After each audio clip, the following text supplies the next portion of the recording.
Are you serious? Hello, this is How to Kill an Hour. My name is Marcus Bronzy. Thank you in advance for killing some time with us. On today's show, we've actually got an interview with the magician who is called Justin Willman. Magic for Humans. He does a show on Netflix. We're about to jump into that. But before that, I'm joined by another guest. He's a funny comedian. He's in lockdown. His name is Kurd. What's going on, Kay? What's going on, bro? Good to be back. Do you know what? For a second, when you said magician, I was like, oh, this guy. I was so gassed. I was like, he's learned. I've got new skills now. I can edit. I can do this and that. So yeah, now I'm a bit disappointed it went about me, but thanks, bro. It's good to be back. I like the way you've got a green screen of your actual studio there. You know, it makes me feel a little bit more at home. Do you know what's funny, Kay? Some people don't even notice that it's a green screen. I didn't realize some people have either eyesight that is that bad or they just presume that everything they see is real. People have been like, whoa, bro, you're still getting in the studio during lockdown. I respect that, man. It's looking really good. It's really clean in there, really tidy. And I'm like, you know, it's a green screen. They're like, a green what? I'm like, nothing, bruv. Yeah, it's great being in the studio. Great being in the studio. Yeah, no, man. I like the hairdo going on as well. Can you describe to our listeners that can't see the video what's going on with my hair right now? You look like you're going back to the 70s. You're going to come out of lockdown like proper, ready to come out with a BG song and like tight clothes. It's a little throw. It's like a little Lionel Richie kind of level. Do you know what I mean? Like, it's at that stage where it's not full throwing yet. It's like, it's a little puff throw. Do you know what I mean? A mini throw. You look like 80s black guy. Remember how like in Hollywood films, like Family Guy, like 90s black guy started to become really violent all of a sudden in film. 80s black guy. I'm an 80s black cop. That's what I am. You know, 80s black cop that's like, oh, I'm sick of this shit. That's what I'm close to. Yeah. Smokes a cigarette inside in the office, the one that's always smoking in his little office, like putting out his 50th cigarette. One, you don't look like the violent one. You look like the friendly one. Yeah, but he's stressed though. He's stressed. He's a cop. His pension. Nah, man. You look like the friendly one that always chirps. You look like they're like, where's Rogers? Oh, he's trying to talk to that girl. Hey, man, Rogers, how many times have I told you? Hey, man, relax. That's what you look like. But you're the polar opposite, Kay. Oh, bro, yeah. So I've learned how to cut hair and do fades and stuff in lockdown. So. And you were doing good fades on yourself, but you decided to go for the 0-0. You locked it all off.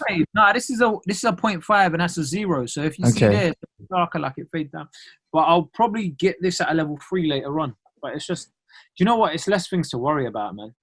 Yeah, I hear that. Like and plus, I was like, I bought all the equipment, and then I was like, why am I paying a barber every week, bruv? I've thought about it. I thought about trying to learn, but I just didn't want to go through that learning curve of have terrible haircuts first. And I know that everybody that tries it. You're at home. Where else are you? Where else are you? And on your podcast, you can just put a hat on, bruv, or be like, this week there's no video. Like, is it not messy though? Isn't it a little bit messy though when you've got frigging your hair everywhere when you're trimming in the bathroom? No, I don't do it in the bathroom. I do it in my room. Then I hoover up. What? Okay, all right. I don't know. Oh, that was a random purchase as well that I bought. I bought a Dyson. Oi. What did you? Yeah, we were before we press record. We were talking about random purchases online. So, what kind of Dyson did you buy? It's a standing one that you plug in and whatever. But then everyone online was like, why have you bought a Dyson? You should get a Shark. You've done the rookie mistake there, mate. You should have got a Shark. And I was like, all right, you twats. And then I bought a Shark steam cleaner for the floor. So like for the laminate floors and that, I got that. So then you hoover it all up, then you get the Shark steam cleaner. Because, you know, you found yourself cleaning a lot more in lockdown, innit? And then you were like, well, I'm not spending money on food and stuff when I'm going out. So hold on, I found a little bit of money at the end of the month now that I can spend on this stuff. So you're like, fuck it. Like, I might as well buy this. And it's like made life easier rather than getting down on your hands and knees cleaning the floor or mopping it up. I don't know. You know what? Some people are buying sensible things like you. I'm tend to buy like pap stuff that doesn't really improve my life, but I feel like it does. Like I got a big ice cube tray and I felt really confident. I got big ice. You know, when I make a drink, I'm like, I just need one ice cube in that. Thank you very much. Throw it into the big pint glass. Boosh. I'm like, this drink will stay cold for 45 minutes. You missed that little line I had in there, but what was it? Go on. Said you put the ice cube in there and then you go, today is a good day. Hey, come on, man! I work for free on this podcast, bro. Hey, like A1 material. I bought a baseball bat and I bought some other stuff as well. But yeah, random purchases. Baseball bat. Yeah, I bought a baseball bat. I bought a basketball. I bought a football. And You're really getting into American sports, bro. I was saying this online as well. I've been so bored recently. I've been watching like Last Chance U on Netflix. Then I watched the All or Nothing series on Amazon, all about American football. Now I know the rules to American football. When the Super Bowl comes round, if you need someone to go over there and cover it, bruv, yeah, let's do it. A road trip. How to kill? I will come with you. Now I understand it. It's like 24 hot. Oh, what a play there! Field goal. What is it? Can you explain it to me quickly? Like, can you give me a rundown of what it is? So basically, okay, American football. The whole point of it is you've got two teams. The idea, and you've got like end zones in either side, right? So if you think about the game like America's foreign policy, it's all about how much land you can how much land you can invade, right? That's all it is essentially, right? So you, as your team, you want to go. Your offensive team goes out first, and they try and get the ball into the end zone of the other team, and they've got 4 chances to do it in, and each chance is called a down. So, the quarterback throws the ball or either runs it, and then you have to make at least 10 yards in each down in order to be able to still stay on offense. And if the ball's intercepted or whatever, the other team then gets to go and attack at the other end, and then your defense team comes on. So then that's why they've got that's why they'll shout defense, and then that's basically it, bruv. And then you can kick the ball, but you get less points rather than actually getting a touchdown. It's easy when you think about it, not like that. But people just long out the thing.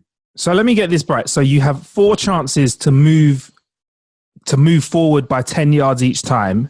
Yeah. And if you don't move forward in each kind of play that you have, and you have 4 chances, you then have to give the ball to the other team and they have their go. Yeah. But if they intercept before that, they start 4 chances. Yeah. Is that it? Yeah. And I can watch this shit now. So the quarterback, but there's a lot of stop and starts in it. But the quarterback is essentially the most important player in the game. And then the defense's job is to tackle the quarterback, which they call sacking the quarterback. So if they sack him, it's like they've got him down before he's been able to throw the ball. Okay, and then you get a lot of land back if you do that. Well, no, they have to go to their next try essentially. Okay. Or you switch around. It's fucking. And right. There's holes in my knowledge at the moment. But okay. Have you got a team though? Have you got a team yet? This is the thing, right? I was thinking about this with American sports, right? So their system this is why the collegiate system over there is important. So everybody has a college team, right? So their college basketball team or their college football team, and they stay with that team for the rest of their lives because that's where they went. The team's got their own song, blah, blah, blah, blah, blah, blah. Problem why people don't really stay loyal to franchises is because if an owner wants to up and leave, he can pretty much do so. Just fuck off. Yeah, so the St. Louis Rams moved to LA and now they're called the LA Rams. The San Diego Chargers left and up to LA. Now they're called the LA Chargers. Sorry. And then, for example, the Raiders, they went from Oakland to LA and now they're in Las Vegas. So now they're called the Las Vegas Raiders. So hang on, that's like Arsenal just becoming just moving to Newcastle and just calling them Arsenal, Newcastle United or whatever, or Man City just moving to another city. It'll be Arsenal, but that's why they've got names. It will be the Newcastle Gunners, for example. Right. That's what they'll change them to. Do you see where I'm coming from? It's it's American sports franchises. They're not loyal in it, so that's why people tend to follow follow players and stuff rather than actually. So even the Nets, for example, New Jersey Nets, they became the Brooklyn Nets once they moved to Brooklyn. So it's that's crazy. But that's why college teams, they don't move, innit? So college teams, your college team is your college team. It will be there forever. But the reason they do that though is because sometimes they'll probably get they can go to a city and be say me and you, we've bought a team, right? And the team is, I like this line of thought. Yeah, this is good. Yeah. Good positive vibes. Yeah. Yeah. Say we've bought a team, like we've bought the Chicago Bulls, for instance. 100%. Yeah. And we've told the mayor, like, listen, we want funding for a new stadium, and they're like, nah. But like over down in like Minneapolis, they're like, oh, we'll build a stadium for you if you bring the team over here. And we just moved the franchise. So like they moved. Do you see where I'm coming from? So then like you end up getting like all sorts of. So like with the Rams, American, like the LA Rams, they've built a fucking big fuck off stadium that's going to be ready at the end of the year, hopefully, and whatnot in LA. So it's literally like they'll go where the money is, isn't it? So you and then the teams, because it's like there's always 20 teams in the league. There's no relegation or whatever.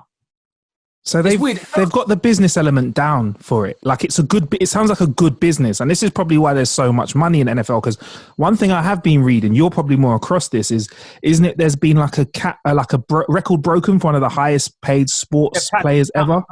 Pat Mahomes, yeah, he's got like fucking it's a shit ton of money, bro. Yeah, 500 mil or something over the next 10 years. They've broken it down. He's earning $1 every second or something stupid like that.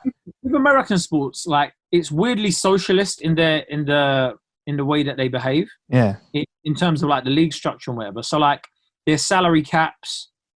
There's like a draft, and you get draft picks. So like the shitter you were the last season, the more draft picks you get. I like that though. The better draft picks you get. So the idea is that's why like when people do three-peats, it's so fucking impressive, because it's like how you get to keep a team together with like keeping the wage structure intact and keeping like there's all sorts of different elements to it. But yeah, it's like because you can essentially lose out on players and new players. You can't just go and buy Ronaldo, for example. I hear that. So that could go even deeper. Like this is, how to kill an hour sportscast. But I've heard then about the draft system. This has brought back so much that there are teams that will make a strategic decision to pick a slightly weaker player, or maybe even lose a couple of games at the end of a season because they know it will give them a bigger advantage for the next season.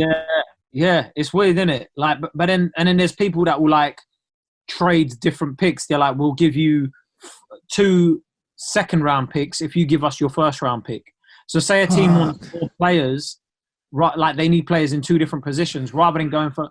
They're like, well, they probably want a quarterback, and a quarterback's like fucking excellent. So they're like, we're gonna get him, but we need him in the first round because he's like sought after.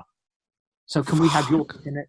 It's so like political. That's why the draft gets televised. I used to be like, why are people like watching the draft? Like, who gives a shit? Like, do you know what I mean? How shit does it make our little tombolas that we have for our team selections for football? It's like... Yeah, but also, like, with football, it's so much more like...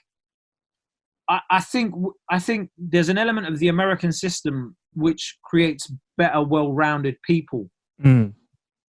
Because what happens is you can't get a scholarship unless your grades are a certain level. And then even when you're in college, like uni or whatever, your grades have to be at a certain level to maintain a playing career.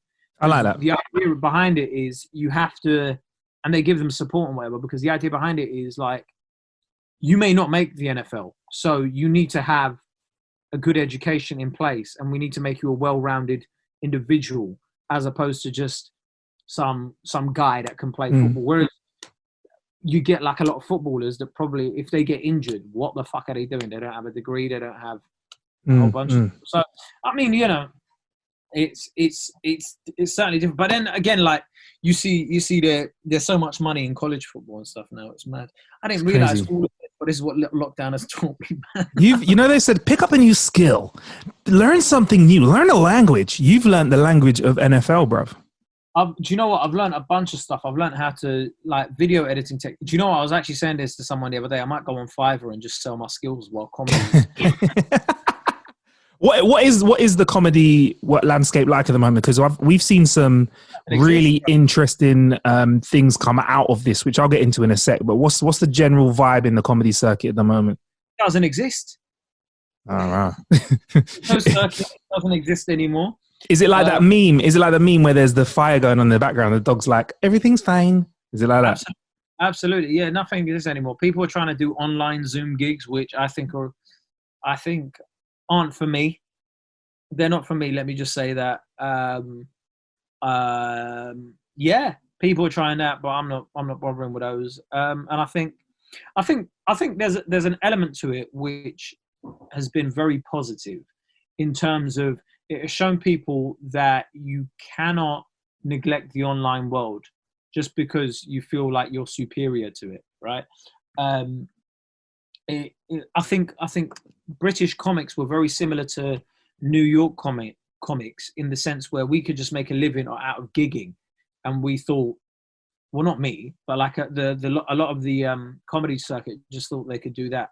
Whereas it's in stark contrast to people like Joe Rogan who were on the LA scene, and comics there had to sort of, because they couldn't make a living just out of comedy alone, they found different ways in order to make a living. So whether it be podcast or web series or writing or whatever it was, they had to diversify their skill set in order to make a living. And I think what the pandemic's done is it's forced a lot of comics to have that sort of mindset where it's like, shit, I'm only on stage, and they're checking their online presence. They've absolutely got none. It's like they don't have any subscribers to anything. They don't have a podcast, and they're just trying to work everything out now. And I think it's sort of helped people understand that, okay, wow, I need to be on. And I think there was an arrogance amongst many where they just thought, oh, online's for a bunch of kids or whatever. Now they're seeing, well, oh, wow, actually, I can actually garner an audience here, and I actually can do this.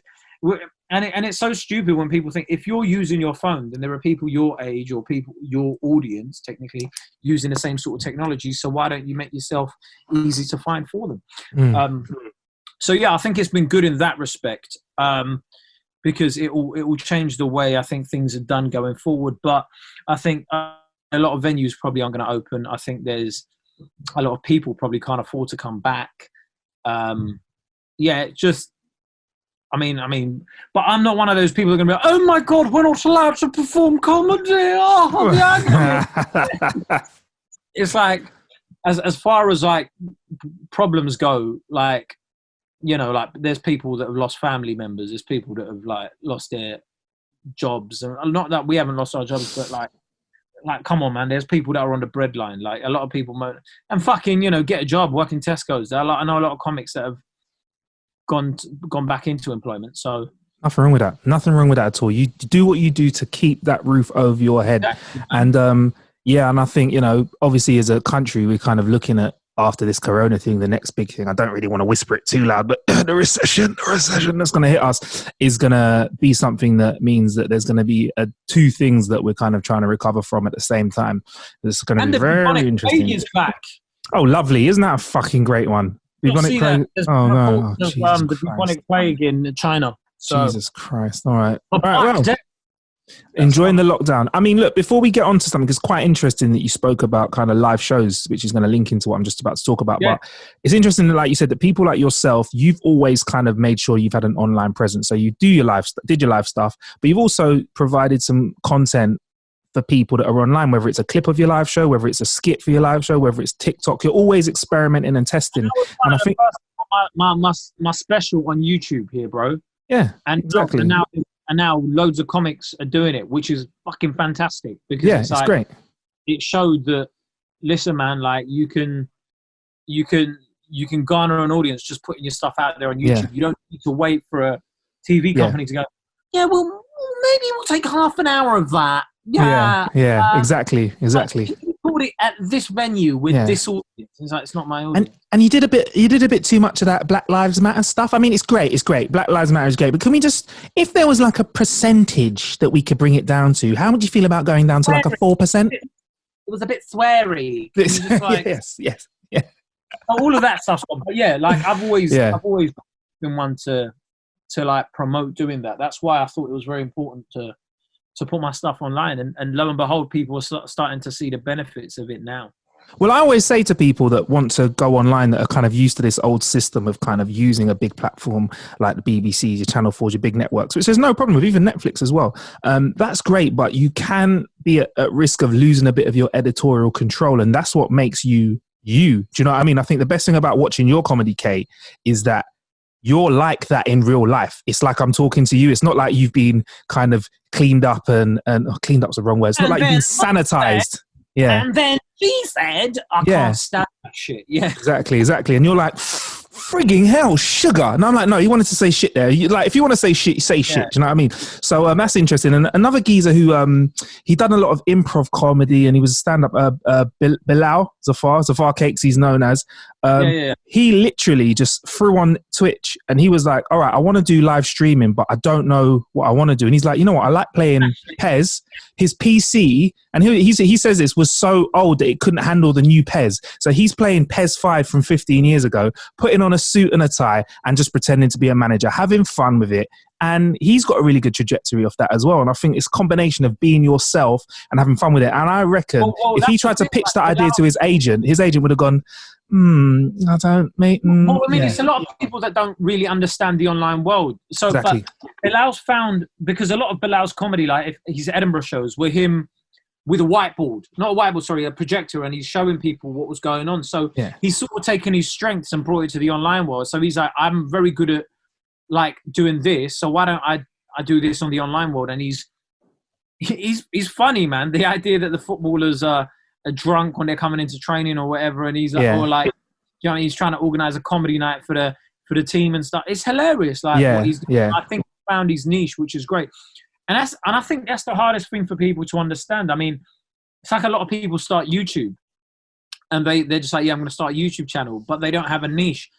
Having been in lockdown, the amount of like channels I've seen, and I'm like, geez, this is fucking sick. And all they do is like, there'll be videos where all they do is like review camera lenses and like teach you how to shoot and stuff. And that's their whole channel. And they've got a video about literally every question you've got to ask. And it's so good. It's better than the fitness YouTubers who try and do like lives every morning. Fuck off. No, not that. Fitness YouTubers, right? They'll make a video one year saying how to build your chest. The next year is like, okay, how to grow your chest. And a year after it will be like how to make size on your chest. It's just the same exercise is repackaged in a different video. But yeah, like as you find your niche and see what you're good at, it's great. Like somebody like Andrew Schultz, the American comedian, he's fucking smashed it. He's found he gets like 40K off Patreon a month. Nice. And that's all his own editorial. That's good, man. He's really grown over the years, man. I think I listened to him when he started Brilliant Idiots with Charlemagne. That's how I was first introduced to him. And I think he's definitely used that to springboard off and start his own thing, because I think he was very aware that things are just changing all the time. And as a comedian, you could hear early on, he was very frustrated with the current state of affairs. And it was when he took things into his own hands and controlled his own editorial, he was really, really happy with that, man. Like, you could just see he's happier, and then he genuinely became more successful off the back of that. Well, I think one of the best moments is once you stop giving a fuck. I think once you stop giving a fuck, like, and just go, oh, fuck this, and just do it, like, it's the best thing. And bro, it even happened with me with the Trek culture stuff. So, like, you know, off my Instagram, I've been watching Star Trek for the last few years. And every time somebody would kiss or something funny would happen or someone would have sex with somebody green, I'd like put it on my Instagram stories and crack jokes about it. And then that ended up turning me into the guy that's one of the ones that's heading Trek Culture, which is this new YouTube channel, part of the What Culture arm. Do you know what I mean? And literally that came off me just watching Star Trek. You need to get Ori on that. He does do it. Ori does do it. Ori is one of the guys that was like, you know what, Marcus, What Culture and you could really do something together. So when the conversation happened with What Culture, I was like, Trek is what I'm into. So Ori is actually doing the Trek stuff as well. So yeah, that's sick, man. Yeah, you two are the only black Star Wars fans I know. I mean, and Star Trek fans I know, sorry. So, Amy, Worf was a Star Trek fan as well. He was a Klingon as well. He was a fan of the show too. There's three of them. And Geordie LaForge. There you go. You don't know who I'm talking about, do you? Yeah, that's what I'm saying. You two are the only ones I know. Do you know what? There's enough Star Trek fans out there, man. They're all. Do you know what it is? They're hiding amongst us. They're undercover. Like they're on the download. They don't want people to. Yeah, I was on a Zoom call the other day with a radio producer, and he was just like, "What, you like Star Trek, don't you?" Yeah. He took out books and comics and showed them to me, like official books and comics. I've been reading bad for years. Anyway, so one of the things that we're kind of missing at the moment is live shows. Yep. And there's a big live show called Hamilton that's been doing the rounds for the last few years. And it's now had a recording and a release on Disney Plus. So for those of you that can't experience it, sorry, it's very popular live as well. Like trying to get tickets is mad. When you got tickets, what was your experience? Yeah, I was going to ask you when you went to see it live. The only reason I knew this pandemic was serious is like I think it was in March, and I looked at tickets and there were tickets available for the next day for Hamilton. And I was like, we're fucked. We're done. Yeah. For tomorrow, for Hamilton. I was like, this never happens. There's obviously people returning or whatever. Like, so that's when I knew the severity of the pandemic. And when I got tickets for Hamilton, it was like I was really excited because I was like, oh my God, people were banging on about it and whatever. And then I went there and it was one of the best things I've ever seen, man. Honestly, one of the best things I've ever seen. And it made me like go and research American history and stuff afterwards. But now that it's on Disney Plus, I get the same feeling as I do from watching stand-up when I watched it on Disney Plus that I do from like watching it on Hamilton. I get the same feeling as I do when I watch stand-up. Like it's not the same. Nah, it's not. You can't. Look, we're not going to lie to you and try and tell you that you're going to watch something on TV and it's going to be better than the live experience. Yeah, that's honest, and I think that's genuine. If we were to stand here and say, "Oh, but you know what? It's even better when you're not in the room," that's a fucking lie. Yeah, they should have animated it. Do you reckon? They should have animated it. I would like if they were actually at the battle and all of that sort of stuff. Like when you're watching it and it's just like. Yeah, 1, 2, 3, 4, 5, 7, 8, 9, 10. What is the premise of Hamilton? We've kind of scraped it, but if you were to give it a kind of blurb, what would you say Hamilton is? It's about the life and times of Alexander Hamilton, and he's one of the founding fathers of the United States of America. Yes. And it's literally about that, and it's told through the medium of song and dance, but the music is slightly hippity hoppity. Yeah, slightly hippity hop, and so like with a bit of R&B and whatever, but like very loosely. And they say it's the story of America then told by America now, which is why they have like black and Latino actors, Latino whatever actors playing the actors. Yeah, I mean the parts. Playing the characters, yeah. So it's quite a journey, and I didn't realize that it was such a big show as well. Like when I slapped it on Disney Plus, I was like, yeah, man, I'll park up a couple of hours for this. I was like, rah, okay, 2 hours and 40 minutes. All right, I better tell people that I've got plans for the rest of the evening. So it's a big show, man. It's like they really you're watching it live. Yeah. You're engrossed in it. I think when you're watching it on Disney Plus, your phone's still next to you, and it's not quite the same. When you're actually there and you're hearing everything and you're seeing the spit come from the actors' mouths, it's a different experience, man. And you're getting sprayed by their spit. When their spit hits you in the face, you're like, yes. Yeah, man. Listen, man. It's a great musical, isn't it? And it's like, it's. You know how like Grease was turned into a film? Yeah. But Grease in the musical is different. Because in Grease they were actually on live sets. So you mean if they were to just film Grease in a theater, you're saying let me get this right. You like Hamilton live, you think it's good on Disney Plus, but you're saying there's room for a live action film when we're out of lockdown, or if we're not, an animation, so we can actually be in these places and see it happen. Yeah, like if you're gonna put it on film, it's better like that, because otherwise, why is The Lion King animated when you can just turn it into a theater? Yeah, like, the theater, like it's not the same, man. Like if you were to watch Lion King the theater show, the musical on video, what was this shit?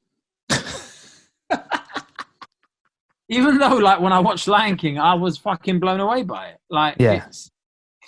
But it's the best we can do now is watch it on Disney Plus. The best you can get, bruv. So... By the way, I'm proper disappointed with Disney Plus, you know? Really? Go on.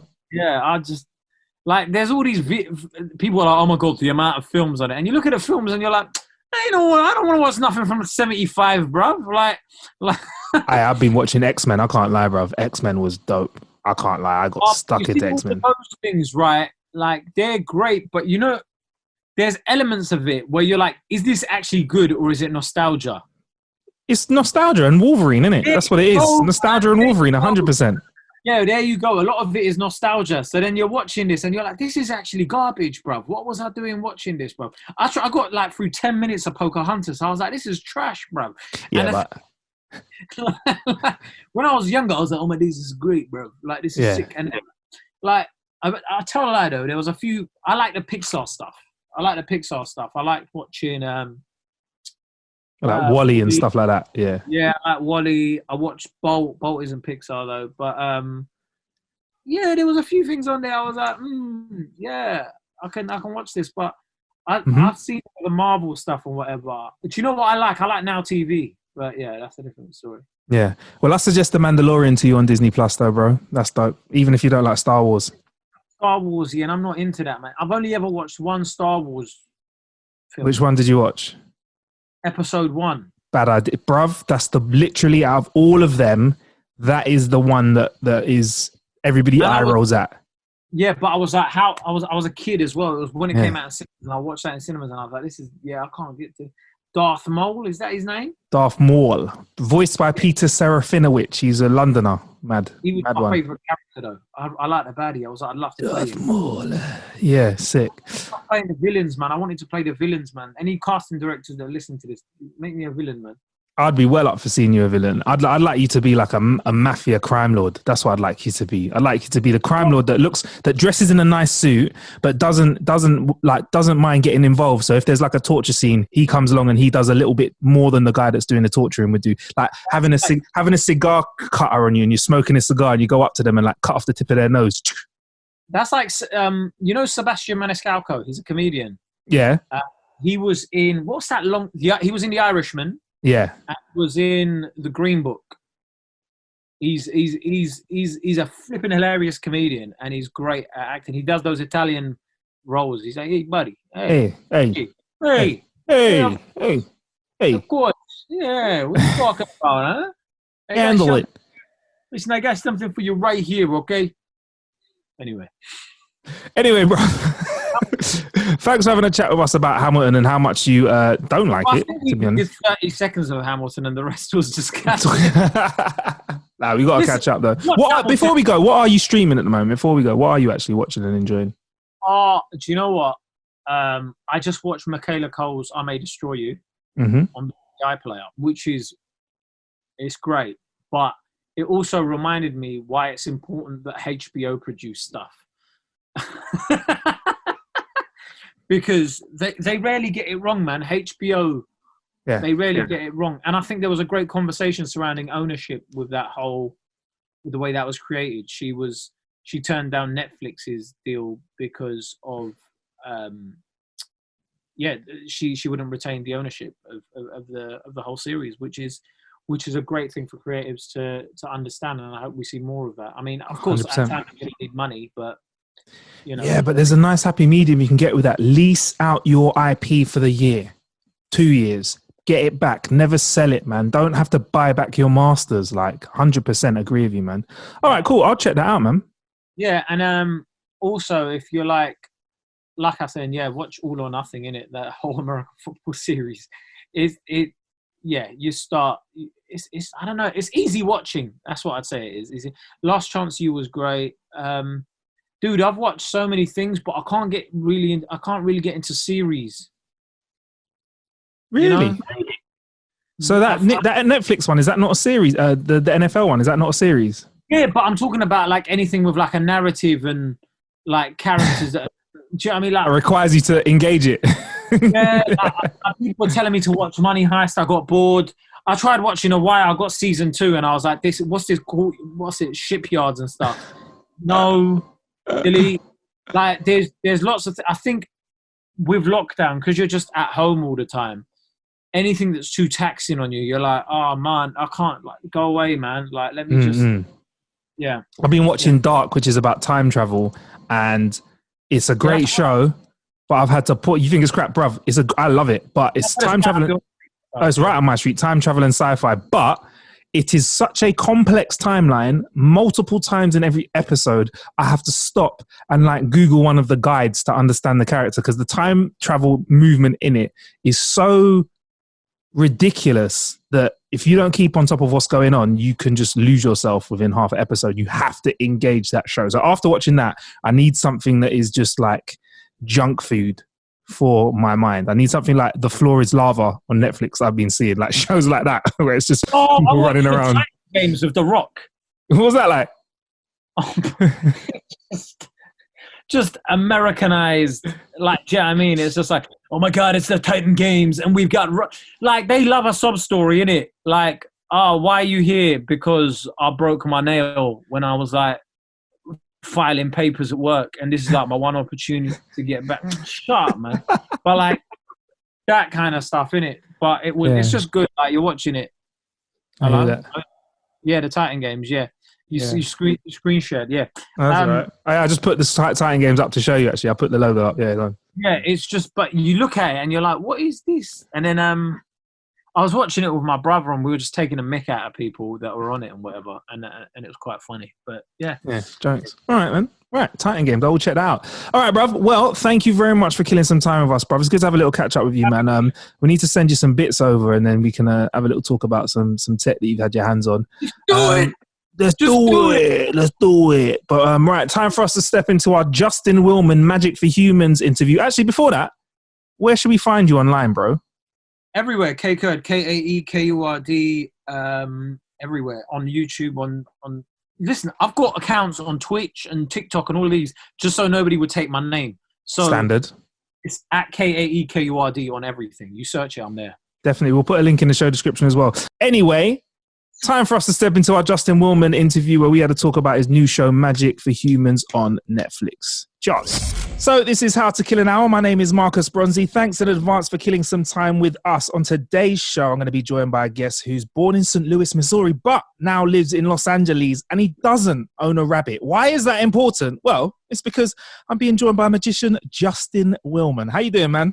I'm doing good. How are you? I'm good, thank you very much. You're in LA I did right own now. a rabbit. I used to own a rabbit in my teens. Really? Poor rabbits. I went through a lot of rabbits. Happily don't own a rabbit anymore. But I own a child, so that's much more maintenance. Was it like practice then, having a rabbit? Do you pull your child out of things? I do actually. Yeah, but you can't just put him in a coop and throw some food in there and leave for a couple days. Nah, you can't do that. I mean, you could. But for the record, wouldn't be able to talk about it like I am right here. Yeah. Yes. I mean, this isn't a comedy podcast, so we can't call it satire. But wink, wink, nudge, nudge. You know what? Bring up kids how you want to bring them up, man. Exactly. So it's 9 a.m. right now in LA, man. How is it out there? Good morning to me. I mean, how is it? I know this is probably going to air a bit after we're recording it, of course, but it's a little tense in LA right now. Yeah, man. It's a little tense. We're on the hopefully the end of one pandemic, and a whole nother, serious crises is bubbling up again. And yeah, makes you want to reconsider living in America some days. Well, it's one of those conversations that we kind of crack jokes about here in England. Like, oh my gosh, if I lived over there, it'd be sunshine, but also, there's some crazy stuff going on. But I think what's happened now with the internet nowadays means that we kind of feel what's happening across the world, and we feel like we're kind of with you on this one. Do you know what I mean? Like, so over here in the UK, there's been, a good few of our presenters have been very vocal about, Black Lives Matter, and I'll be honest with you.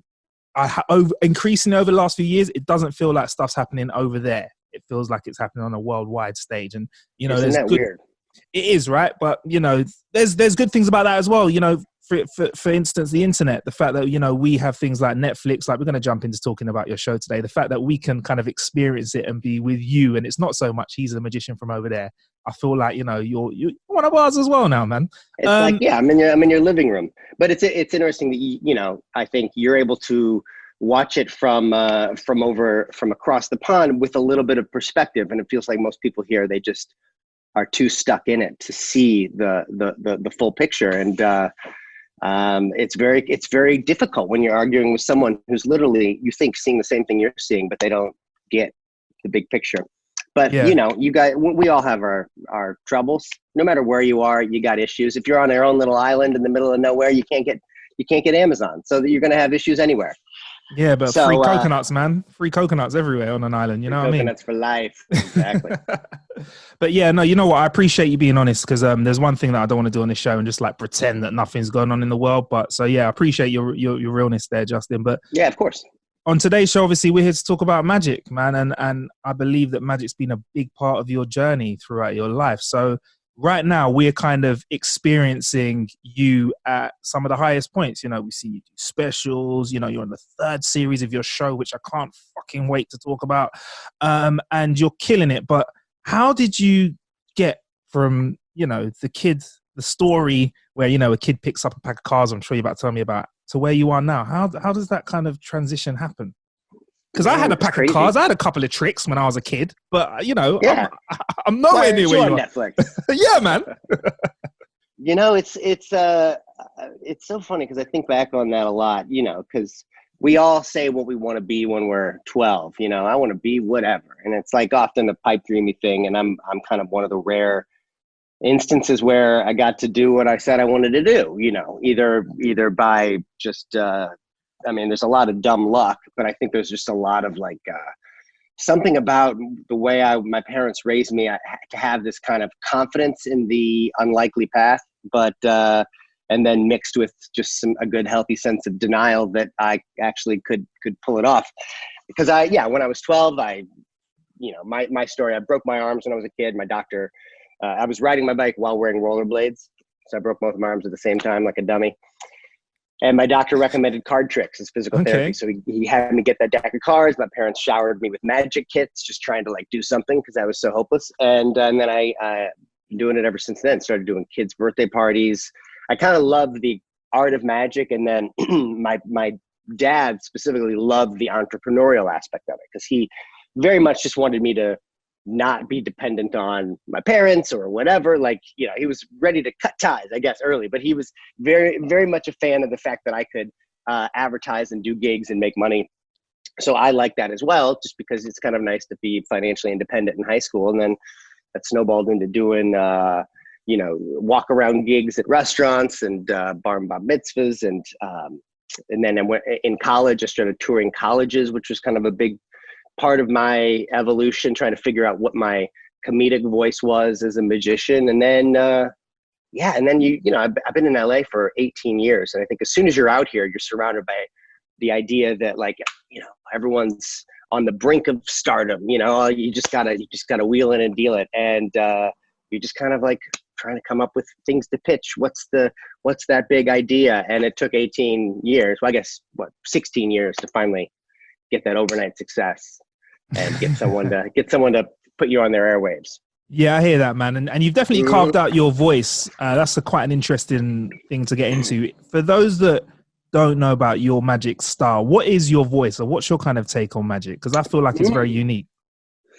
Well, I'd say I don't take myself too seriously as a magician. I think there was a certain point where I realized, you know what, like, you don't need to be the best, quote unquote, magician, you know, like the level of skill and finesse and sleight of hand that it takes. Like, there's so many people much better at that than me. And then also, like, I loved being funny from a young age, but also it's like, all right, I'm definitely not the funniest of my friends, you know, but that's okay. Finding like a little sweet spot where, like, in a Venn diagram, you're the best of the ingredients you put in was kind of like a big realization for me. So I'd say my style is, I like using magic as a metaphorical tool, as a comedic tool to kind of talk about real stuff, you know, but not always like heavy stuff, not always serious, sometimes serious things, but often just like, drones are going to be delivering our boxes soon. That's crazy. Let's do a magic trick about that, you know, or there's people who thinks there's microchips implanted in them by the government. That's crazy. Let's do a trick about that. So I like doing magic about something as opposed to just doing magic for magic's sake. Cool. If that's anything. Yeah, no, 100%, man. And what was the first trick that you did when you realized that was the direction that you wanted to take? Like, was there a trick that you did or like a show that you did that just kicked in that direction? You were like, you know what, this is where I am with magic. Interesting. There was I did a Comedy Central pilot in like 2014 called Sleight of Mouth. And that was kind of like my first big break to craft something of my own as a comedy magician. Kind of, it's the Justin show. You get to either suck or be great. And I was able then to kind of for the first time, you kind of jam on ideas with your buddies, but you kind of can't, until something real comes along, you can't really afford to pay them. So you kind of like, are just getting a few minutes here and there. And sometimes there's good tidbits, but this was my first chance to be able to like, hey, you're the smartest people I know. I'm actually going to pay you to sit in a room with me for a couple of weeks and let's come up with something great. And that's exciting, so it's really great to be able to support the people who you've been freeloading off of for a long time. And I'd say, like there's a bit we did in that show to open it where, well, the premise originally is I've got a box hanging and I've got a prediction in that box, and, a ball goes around the audience. People tell me, information to make a tweet, someone's giving me a place in the world, a celebrity and an activity. And then I lower the box and that information's in there. And I remember reading on YouTube, somebody saying like, it's just a printer in the box. And I was like, well, that's not how I did it, but that's how I could have done it. Damn it. Well, let's do it that way. So I tried to that was like for the first time where I was like, let's restructure the trick and do the same trick, but then show them that there's a printer in the box, because that's what some of the people are thinking already. And then talk about how it sucks to know how magic works, pick up the printer, crush it. It's made of paper. It's a little ball of paper. And so that was like the first time I deconstructed a trick based on the audience's expectations of where it was going. And that's when I felt like a different sound from the audience, because it was kind of like the audience was very satisfied to think that there was a printer there and then be right. So they're like, yes, we're right. Funny. Wow. Clever. We're smart.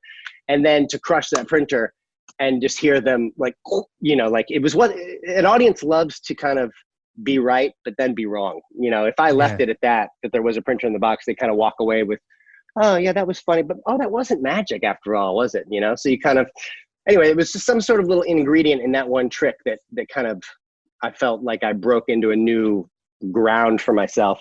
And then I started doing a few bits on YouTube where I was using magic to be about something. I did a thing with peanut butter and jelly. It was an old trick from my kids' show days to explain the transgender bathroom law controversy that was happening in North Carolina. That was like my first time like doing a trick about something controversial, but I really believed in it, and that was really fun. I did a bit where I walked through Trump's border wall, like the Great Wall of China, but like those little things. And, I don't like to be,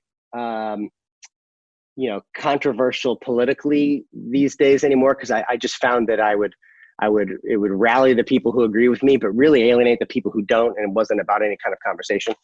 But those were times where I felt like, wow, I'm taking an old trick and I'm making it about something new that means something to me, that feels special. It feels very gratifying. So that was those are some of the bigger moments that felt like I was going in a new direction. Yeah, Sleight of Mouth is something that you mentioned, and that was a really cool watch. And it's really nice that you explain one of the more complex, well, I don't know because I don't know how it's done, but the more complex looking tricks. But you also throw some pretty cool stuff in there, something I've never seen before. And you say there's no better audience for magic than high people. Yes. So can we just, it's a really cool watch, because you kind of show us some what look like some pretty cool moves that you do with one of your friends, and there were really high people that you were doing magic to. Is that true, by the way? Yeah, that's true.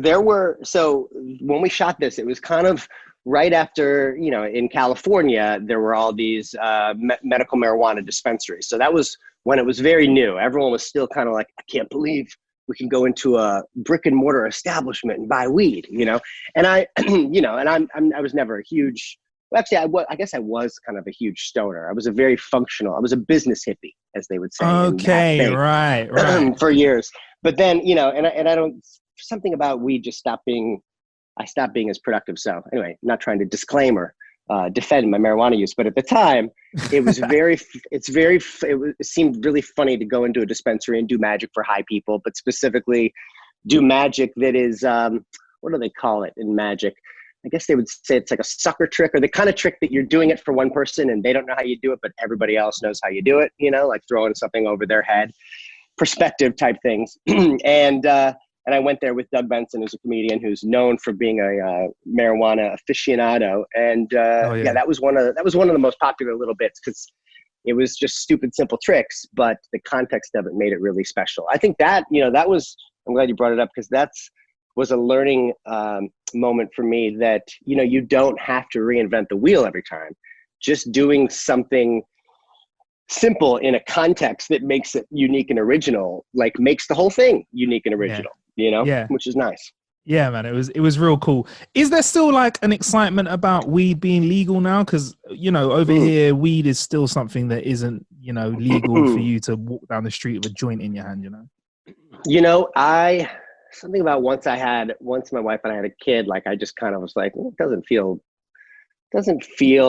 productive to be high all the time. But there is something there. I mean, now, because it's recreational, you go into a place that looks like the Apple store. They're selling, all these different vapes, and it's kind of like, it's exciting. It's still very cool, and it's also very cool when your older relatives, your aunts, your uncles, when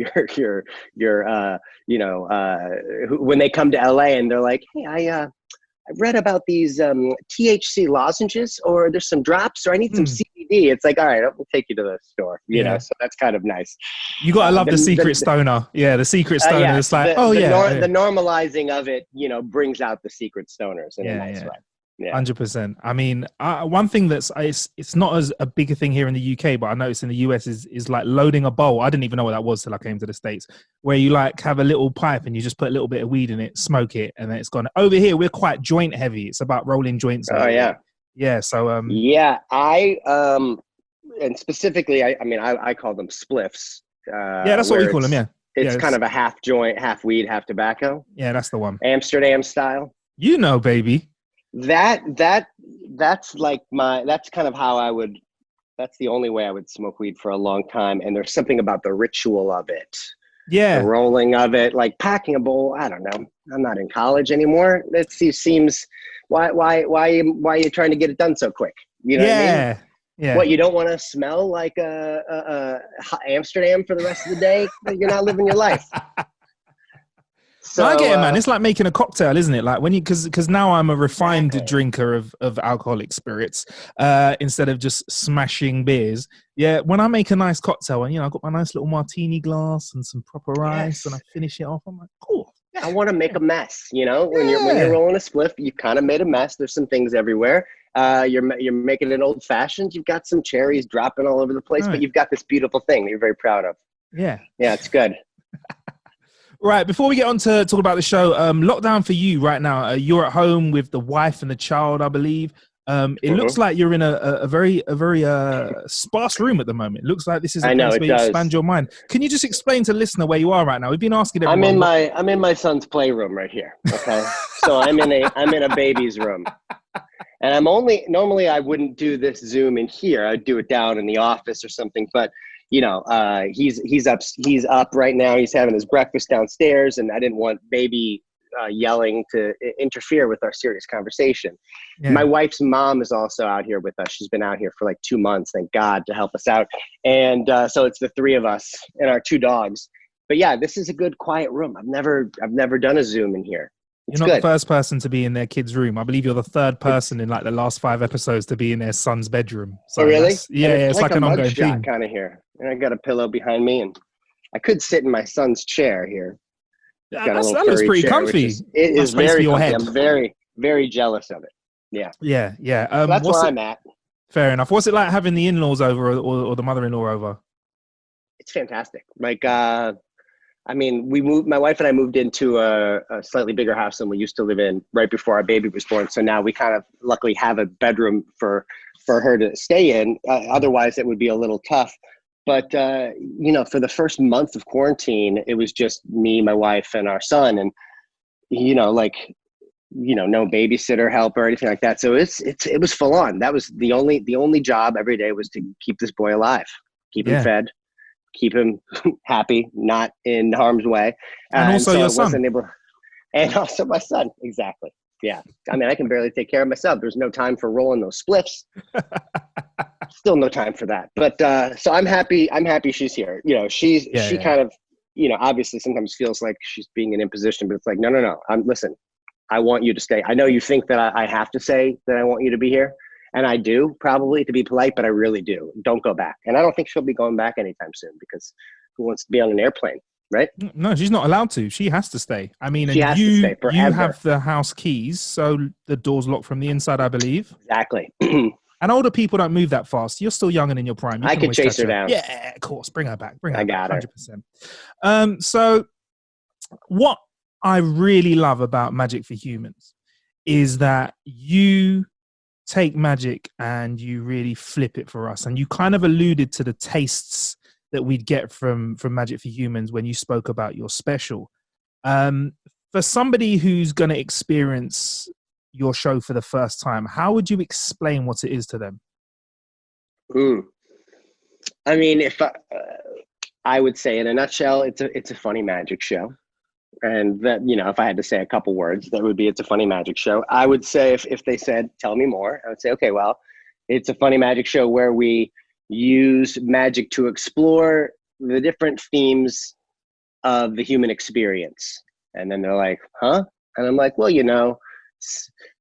like emotions that are uniquely human: self-control, love, guilt, fear, power, and all the things that come along with it, technology, fear of technology, and we use magic to explore those themes. And then they're kind of like, oh, it's sounding very clinical and documentary like. I'm like, no, okay, well, listen, there's like the Stanford marshmallow experiment, where they put a marshmallow in front of a kid to test their self-control. We do that, but I also add in the layer of making the marshmallow disappear before the kid gets to eat it. They're like, oh, okay. Or using a social experiment to convince a guy he's invisible. Oh, okay. But then also the show's like, I produce it with Tim and Eric, who of Tim and Eric Awesome Show, and their whole brand has a layer of an editing style of absurdity that I feel like is the perfect palate cleanser whenever we're doing something that's kind of, a longer thing, or maybe that feels like an experiment that's got an intellectual bent to it. Just as quick as that's done, we'll do a Magic for Susans where you're just like freeze framing on some poor lady's face for 5 seconds. So yeah, I would remind people that it's a show designed to make you feel good. It's not a divisive show. It's a show hopefully you can watch with your friends or your grandma or your kids, or you get stoned and watch it with your college buddy. Like hopefully it's a Swiss Army knife of entertainment pleasure. Yeah. Oh, 100%, man. And you throw loads in there, and we're going to get stuck into a few things. And one of the things that I like that you lean into is kind of the psychology of magic. Like, you spoke about making somebody think that they're invisible. And there's also a trick where you kind of play on the phantom limb idea. Mm-hmm. Can you talk us through that? Because that was crazy to watch, Justin. Yeah, that was a weird one.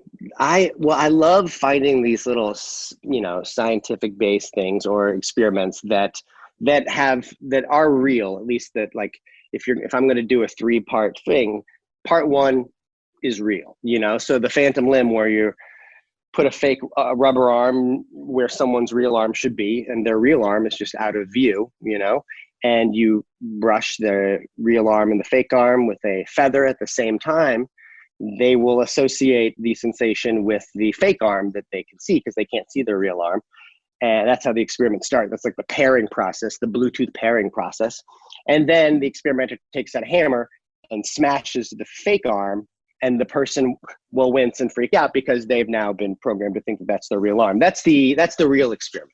Yeah. So I thought, wouldn't it be fun? Because there's a magic trick, kind of a magic effect premise called PK touch, where psychokinetic touch, where you get 2 people up and they shut their eyes and you kind of tap one person's shoulder, but the other person also feels it, and kind of raise this person's hand and the other person raises their hand at the same time, like basically making people feel things that the audience doesn't see how they could be feeling those things, and vice versa, making them not feel things that they should be feeling.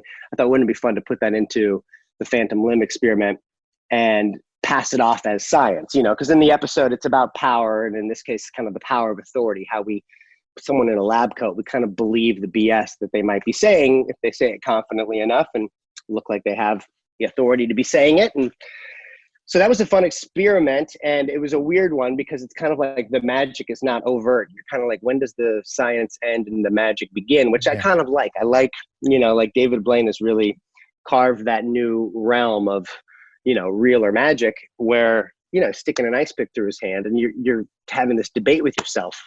Is he really doing this, or is this just a really good magic trick, or does it matter? Shouldn't there be blood? I don't get it. And I feel like that's a fun thing to leave people grappling with. Yeah, man. It's awesome. I love that. And one thing I've noticed about the show, Justin, real quick, there isn't episode numbers. They kind of just have names. So, and I've realized that you can actually watch the episodes out of sequence. Like, I could pluck an episode from season 3. I could pluck an episode from season 2 or 1 and watch them whatever order. Was that quite intentional for you, that each kind of episode would work by itself? Yeah, I didn't, I have a short attention span. And my attention span in watching a show is about 22, 24 minutes without commercials, like, because Netflix lets you make a show as long as you want it to be. They don't want it to be less than 20 minutes, but, and then also, if I want to pause it or just come back to that later or skip ahead, like, okay, maybe this one segment here is not something I want to watch with my grandma, let's skip to the next episode. So I like that you really don't need to know what happened last episode or anything, that they can really be viewed compartmentally. Just kind of feels like, I don't know, when we're editing the show, I always talk about how I want the show to be like candy, or like salty popcorn, where it's just kind of like, we don't give you a second to reach for the remote is what I like. Yeah, man, and you definitely pull that off with some of the random stuff that you throw in. Like you mentioned, Magic for Susan's a part of the show where you do magic specifically for people called Susan. Why Susan's? I need to know. Magic for Karen's is just a little too touchy right now. So why Susan's? I think the original idea in the writer's room was like, because we're like, I wanted to have these little palette cleansers, because I started doing these little palette cleansers in Sleight of Mouth, where it was just these little vignettes that kind of are 30 seconds long that kind of just break up the longer things, again, because I'm ADD. So we thought, my head writer at the time was like, how about we do Magic for Susan's? And it's only people named Susan. We didn't even have a name for the series. We didn't know the show was Magic for Humans yet. We hadn't figured out the name of the show. So as soon as the title Magic for Humans came upon us, unrelated to Magic for Susan's, something about like, wow, they kind of rhyme. It does almost feel brilliant. And then when we finally did hit the streets and put out Craigslist ads and stuff to find Susan specifically, Susans are exactly what you think they are. They look like you think they look, and they behave like you think they're like everyone's aunt, and they don't. There's just something about Susan that is very charming to watch them watch Magic, because they don't act amazed if they're not amazed. If they're impressed, they'll be impressed. They're a good litmus test. They're a good avatar for the viewer. They're real people. Yeah. Sound like you really know your Susans then. So is there a trick that you might be working on? Now. Yeah, is there like a trick that you work on? You're like, that's Magic for Susan, that one. That is definitely 100%. For Susan. 100%. Like whenever there's a trick that is void of any intellectual depth, but is a good trick, it becomes a Susan. Like there's another segment in the show called Trick Questions, where I do a trick and then I ask you a question, and they think it's going to be a question related to the trick, but it's just an absurd question. Those tricks tend to be even shorter than Susan's trick. So if it's just like, hey, I got a cool trick where AirPods will turn into an Altoid tin or something like that. Yeah. It's kind of like oh, okay.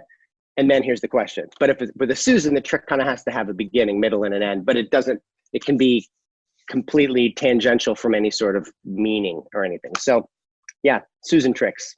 We keep a file of them. I think they work quite well for like viral snippets as well to promote the show, because they're nice and tight. And another thing about the show, the way that you formatted it, and this is kind of becoming apparent with the way that you said that you like to put stuff together, is it has got that viral feel to it And it's also been proven there's certain parts of the show that have absolutely smashed the internet to pieces. For example, the invisible man trick, where you convince somebody that they are invisible. That really touched the internet, and that caused amazement, that caused conversation and controversy. Why do you think in particular that trick did that? I think the Invisible Man like tapped into something, because all of us, I think, even from when we were young kids, have imagined what it would be like to be invisible.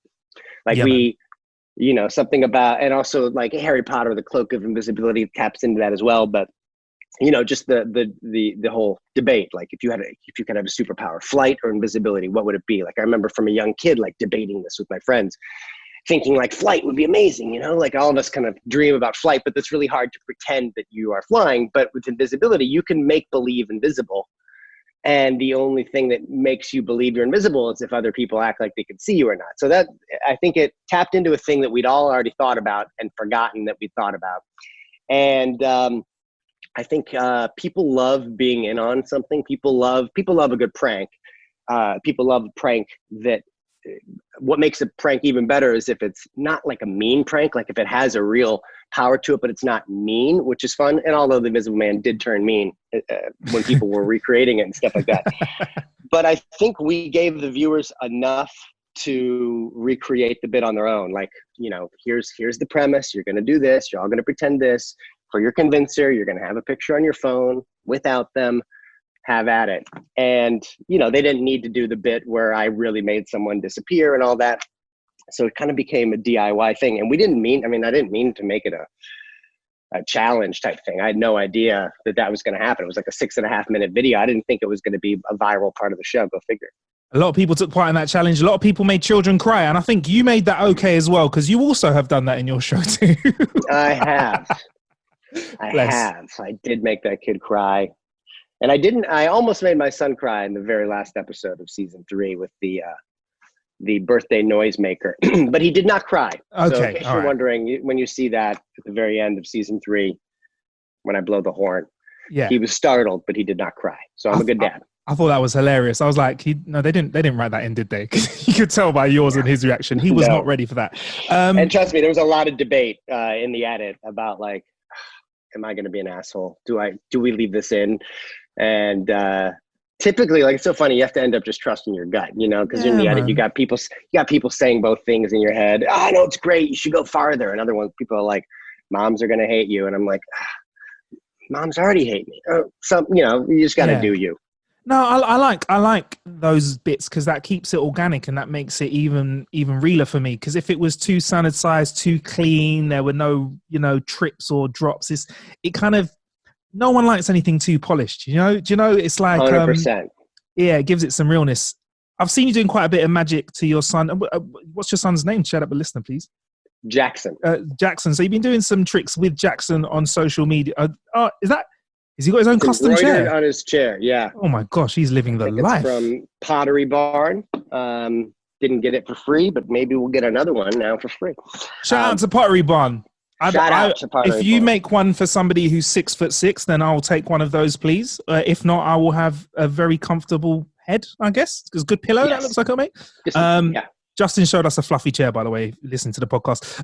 But yeah, so Jackson, I've seen you showing him magic. He's not looking too impressed yet. Is any magic kind of doing any? Is it working at the moment? Is he a good audience member yet? He is not. He's and I don't know what it is. Like I maybe should look into the child psychology, when object permanence and when the realization that shouldn't fit in there or that thing is gone happens. But it's pretty funny watching him not be impressed. But it is also, I think, much funnier knowing, like, seeing how he can bust me on the trick, pull the thing that you're not supposed to see out or this or that. And and people find that very satisfying, watching a kid bust the magician. He's got this like straight-faced Jack Benny kind of straight man kind of comedy look to him that I didn't teach him, but I will nurture the best I can. Is it true you got to tweak magic for kids though, not just children of Jackson's age, but like when you're doing magic for younger people, have you got to tweak it because they see things that adults don't, and vice versa? You need to, I mean, what's great about kids and why I think people like watching the segments on the show where we have kids is that adults rarely will forget that they're being filmed, so they know, okay, they're thinking the whole time, okay, this is going to be on TV. How do I look? Oh yeah, act normal. Okay. Wow. Amazing. And there's something that sometimes feels contrived, or they're stifling. They don't really let loose, they like so many times we'll do a trick and the trick will go great. And then they'll be like, whoa, wow. And then we're like cut and they're like, oh my God, how the fuck did you do that? Yeah. I'm like, yeah. Why wouldn't you act normal? Say, be real while we're rolling. Kids will forget the camera's there quite early on and say and do whatever. And that can go both ways. Often, the true amazement really sets in and they will react in a true wondrous, like a kid way, which I think is fun to watch because it reminds us of how uncensored and unfiltered we were as kids and how we kind of miss that. We all want to be that way again. But also if they see how a trick works or they're not impressed, they'll say that too, which is also very fun and makes my job harder. So the tricks do have to be a little bit more bulletproof. Another cool thing about Magic for Humans is, and I'm not throwing any shots at any magicians, but there was a time when magic had to be really cool. It had to be like, hey, mysterious, and you've totally gone in a different direction. Are you saying I'm not cool? Wait, what? No, because I think cool is something different nowadays. I think cool isn't being cool and mysterious. Cool is just being who you are and confident with it. Good save? Yeah.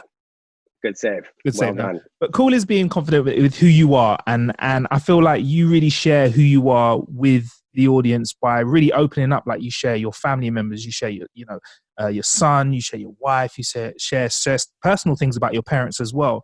How important was it for you to also put that across? Because we've spoken about the comedy, we've spoken about the magic, but to have a personal input into it that we don't really see from other magicians, how important was that for you as well? That's true. I feel like it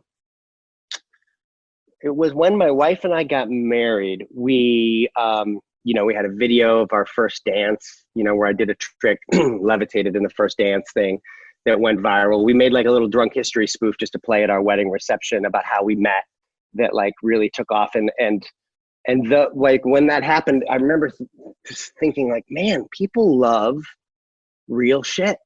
People love, we never intended like for those things to be like, content for views.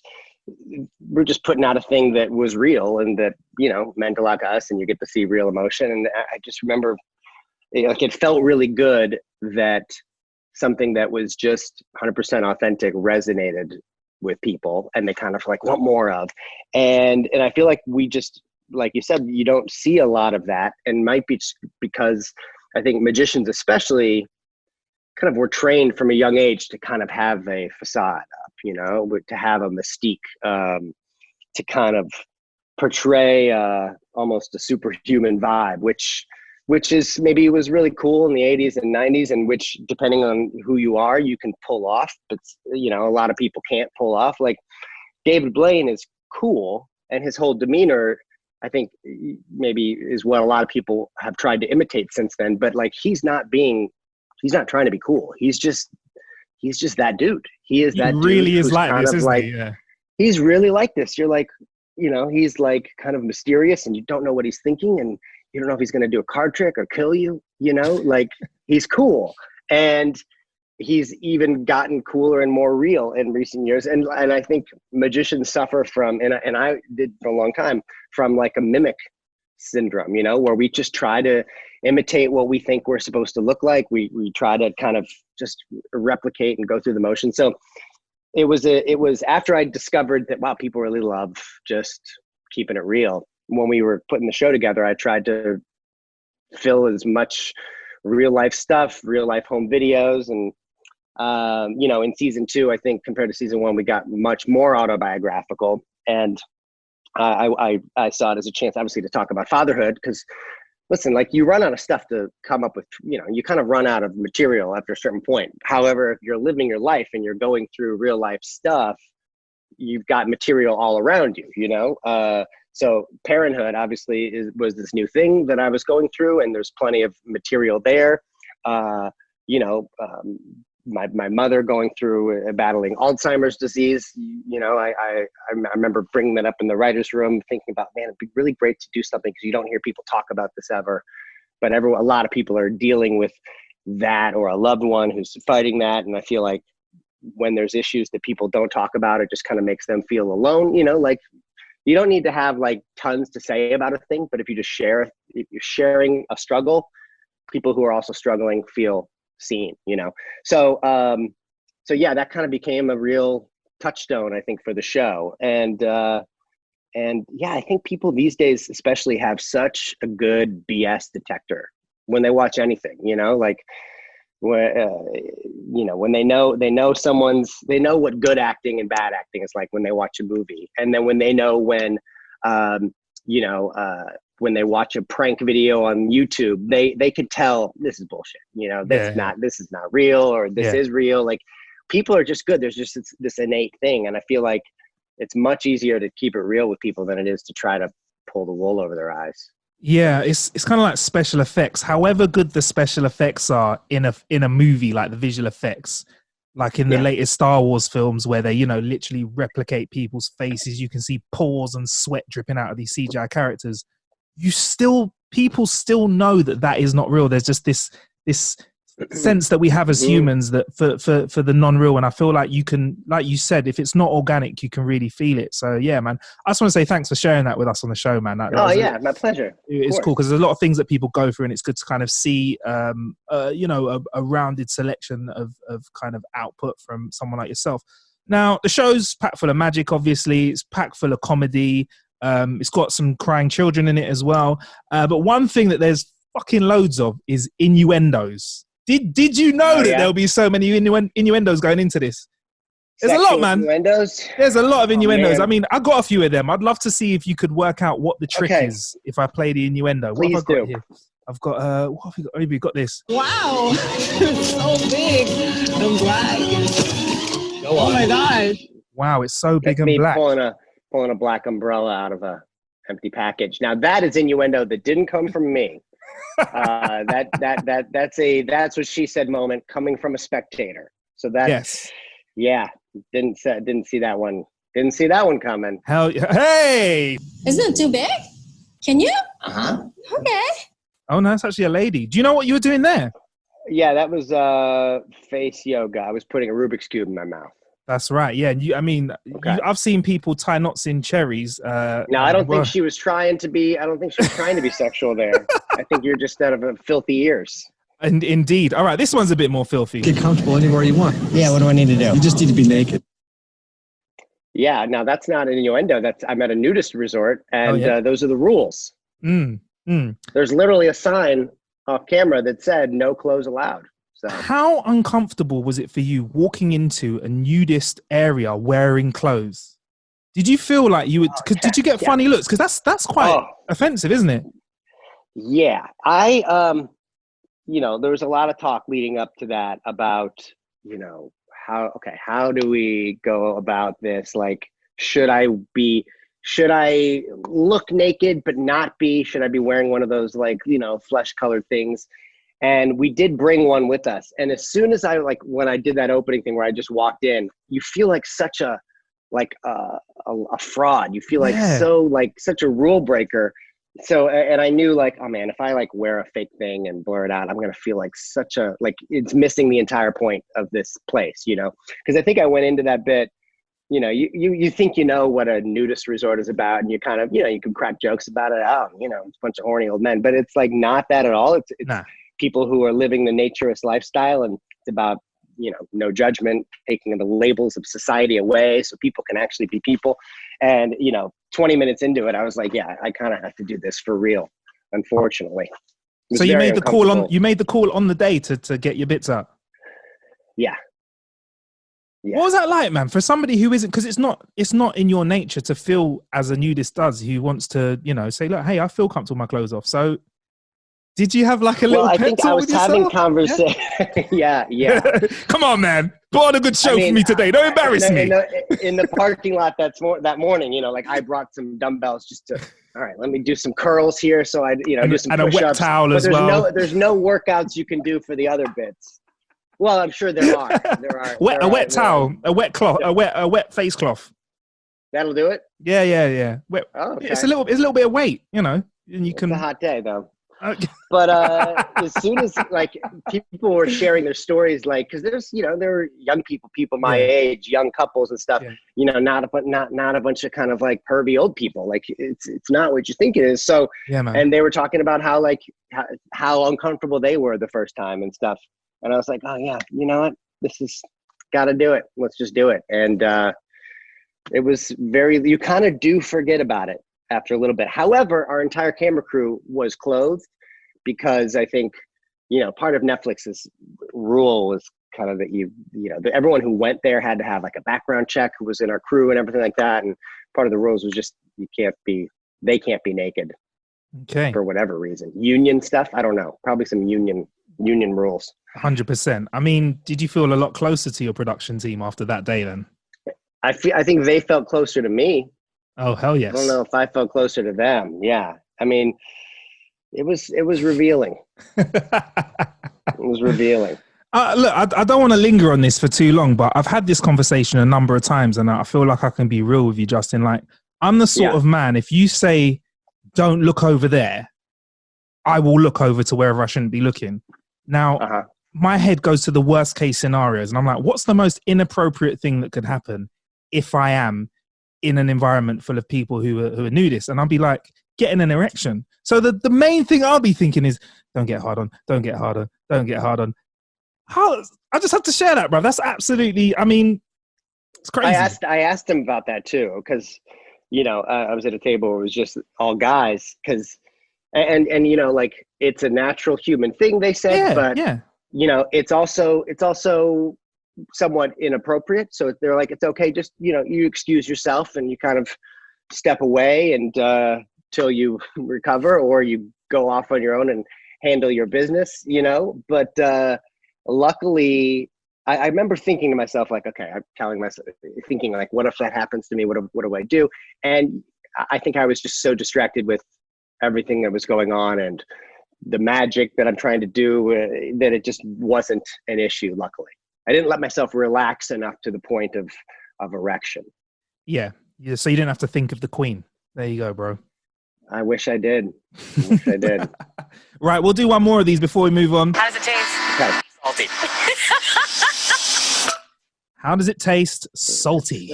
That's me drinking my tea bag there after it came out of my eye. I guess there are some innuendos in the show, and that's just probably me and my when I was touring colleges, the act I basically did was my kid's birthday party show with sexual innuendos, and that made it a college act. And some of those old habits die hard. Hey man, it's all good. Die hard. That's all good, man. But yeah, so Magic for Humans, I think it's a show, like I've said it a few times, man. Love it. It's a great watch. It's great in the Netflix format. How do you feel being able to put something on a channel like Netflix has helped you to grow in terms of finding a new audience?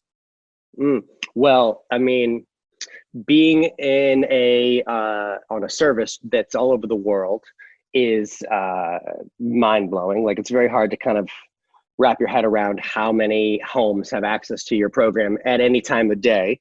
So it's opened me up, obviously, to have kind of fans and people who watch it in places that I never would have thought that I would have a connection with. And I get cool emails all the time just from people who watch the show and it made them laugh and cry in Dubai or in Spain and in India, and people in remote parts of like Australia, that it's just like, wow, they're fun to think of touring to those places one day. I think it's something about Magic, especially like being on a service that you can binge, so that when you're in the zone, you can watch a ton of it. But it's, I don't know, like tuning in every week at a certain time to see that thing for 30 minutes feels like such a archaic way to run a medium. So, I mean, I feel like the luckiest boy in the world, like to have a show on the, with Big Brother, who's in all of our homes. Thank goodness. Yeah. I mean, look, streaming is an amazing thing. And like you said, it's great for you to kind of reach an audience. When you compare it to kind of conventional TV specials, it's almost alien, isn't it? Thinking about settling down to watch anything at a certain time, apart from what live sports, I guess. Is that kind of the last I think, area? yeah, live things is kind of the only, like my wife and I, we kind of got rid of our basic cable a while ago, and the only time we miss it, I think, is Super Bowl, World Series, or maybe the Oscars or the Emmys, like something live, something that you had to be there for, because everything you can end up seeing on YouTube later anyway. But the things that you kind of really want to experience in the moment, that's the only real purpose for it. So yeah, it's really nice. And what's fun is that every day is premiere day with Netflix. So any right now could be the moment that someone's watching episode 1, season 1 for the first time, and they're kind of going through for them, it's a brand new, exciting experience. And you don't get that with broadcast TV. Once something airs, it's really hard to find it again, So Exactly. And what are you? And what if kind you of, have to take a wee, you miss some stuff. could you imagine? That's I can't imagine having to a TV tell me when I go for a pee. Yeah, come on, man. Exactly. What kind of stuff are you streaming though? What are you watching? Oh man, dude, we just finished season 2 of Dark on Netflix. Familiar with it? No, I've not watched that. Please talk us through it. German sci-fi show. It's kind of like Stranger Things for adults, if I had to give it some weird hybrid explanation. But it deals with time travel, and it's set in this kind of remote little German town, and it is awesome. I remember season 1, it kind of like took a couple episodes to get into it, and then I was just like addicted. I love time travel stuff. Ever since I was a kid with Back to the Future, there's something about just like pretending you're invisible as a kid, and how that tickles some sort of fantasy, like time travel. Just I'm excited to do some sort of time travel magic thing. I mean, it has to be done very well, so I don't know what that thing is yet, but Dark on Netflix is really, really good. Okay. So I suggest that. And I mean, with our son, we only have time to like watch an hour of TV at night before we pass out. So that's kind of our main binge at the moment. Is he running things when it comes to what he wants to watch? Is there a show that he likes or a song or something like that? Dude, he's all in on the Wiggles. The Wiggles all the time. Australian children's music group, most successful children's pop group in the world ever. The Wiggles. Wow. Check them out. Okay. Yeah. I think I'm familiar. I think I think of like Hawaiian shirts and them going, today we're going to make some tea or something like that, Kind of like that, yeah. Wash your hands. Yeah. Exactly, yes. Hot potato. Yeah, that's the one. Mm-hmm. Oh, you Fruit sound like salad. You've heard that a few times. Yummy. I have dreams about the Wiggles. My wife and I both have dreams about it. I dream that I'm hanging out with Anthony the other night. We're on the beach and he's cool. And it's really weird. It's really weird how you love and hate these people. Yeah, in a few years' time, you're going to love consuming like the Disney Pixar stuff as well. Like, all of the kids' films that actually have loads of adult jokes in them. Kind of like what I can't some wait. Of the jokes you have, yeah. Yeah, I mean, I've been trying to, when we pop on Disney Plus, I try to. He can watch like we watched what was it called, Onward, right? We watched. He was giggling for about 10 minutes, but then he kind of veers off. He somehow likes live action with real people on screen better than he likes animation at the moment. Oh, fair enough. I figure. Yeah. Yeah, some cool stuff. Yeah, Disney Plus is pretty cool as well. I mean, I've been into The Mandalorian. Obviously, I watched all of those. I don't know if you're a Star Wars guy, but I feel like that was a pretty dope season, man. It was, I watched it, and I'm not a Star Wars guy, and you didn't have to be to love that, which is nice. I feel like there's so many cool, cultural phenomenon that if you're not ready to take it all in from the beginning, you're left out of it. And a lot of Star Wars stuff sometimes feels that way. Either you're in the club or you're not. And Mandalorian was a good way to dive in at any point. So what else do I love? We just started watching Space Force the other night with Steve Carell. I need to watch it because that just dropped, didn't it? Yeah, it was funny. Yeah. I mean, everything that Steve Carell is. I mean, my wife and I love The Office so much. I mean, we do go to sleep to The Office every night. So you kind of are wanting Steve to show those little touches of Michael Scott, and I get why he kind of wants to keep them very separate. But it's a funny show. Yeah, I think it's going to be. I don't think that's ever going to work for him. He's a meme forever now because of the performances in that show. And yes, he's a great actor, and we're going to see some great things. But I think The Office is something that none of the actors are going to be able to leave behind. That show had a massive impact. It is the best. It was the best. For real, man. So you spoke about time travel and magic in the future. I mean, I look forward to seeing a trick like that because that sounds like it's going to be amazing. But during your come up, there must have been some L's as well, some magic tricks that didn't go well. I mean, many, many, many tricks that didn't go well. I'm trying to think back because you kind of try to block those things out. I mean, I used to do an act with doves. I was inspired by Lance Burton early on, so I would do kind of in a tuxedo dove act, making the birds appear, hand them off to my little sister, who was my assistant. She'd put them on the perch. And then I was inspired by magicians like Greg Fruin and Jason Byrne, who were like hip and cool. They took it out of the tuxedo. And I saw Andrew Lloyd Webber's musical Starlight Express, where he has everyone's in roller skates. So I was like, I want to do a dove act on rollerblades, you know? And listen, I don't have to tell you that those doves have to be hidden somewhere, occasionally on your person. And rollerblades, you're going to fall. So there was a performance where I fell and the act didn't finish as it was planned to. And in that case, it wasn't children that were crying. I remember I was crying out of the immense guilt that I have just killed one of my assistants. And that was the end of the rollerblade section. And it was the end of like using a dozen doves in my act. I was like, listen, quality, not quantity. That was a very nightmare. That was a bad day. Yeah, man. I think you and roller skates or rollerblades don't really mix either, man. Never works out well. Why is that? Yeah, it's true. It's not easy for you.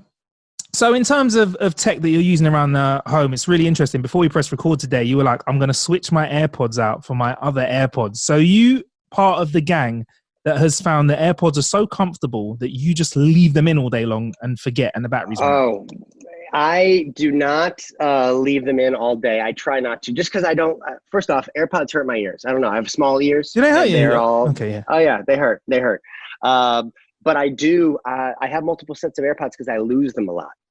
I will run them through the washing machine.